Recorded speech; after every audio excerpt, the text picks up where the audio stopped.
بسم اللہ الرحمن الرحیم۔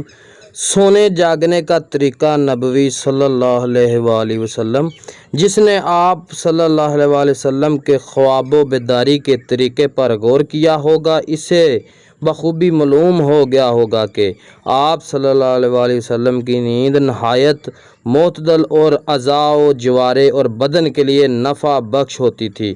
آپ صلی اللہ علیہ وآلہ وسلم ابتدائے شب میں سو جاتے اور رات کے نصف ثانی کے شروع میں بیدار ہو جاتے، اور جاگنے کے بعد مسواک کرتے، وضو فرما کر حسب ہدایت الہی نمازیں ادا کرتے۔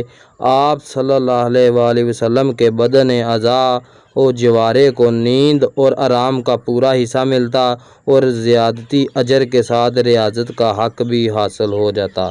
یہی اصلاح قلب و بدن اور دین و دنیا کی فلاح کی غایت و انتہا ہے۔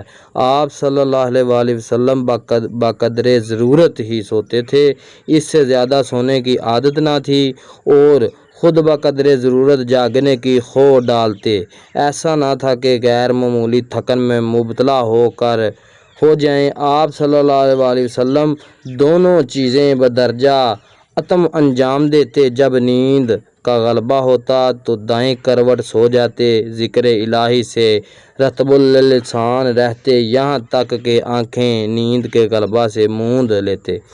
کچھ کھانے پینے کی وجہ سے نیند کا غلبہ نہ تھا۔ آپ ننگی زمین پر نہ سوتے اور نہ آپ کو اونچے گدے پر سونے کی عادت تھی، بلکہ آپ کا بستر چمڑے کا ہوتا جس میں کھجور کے ریشے بھرے ہوئے ہوتے۔ آپ کبھی تکیہ پر لیٹتے اور کبھی آپ رخسار کے نیچے ہاتھ رکھ کر سو جاتے۔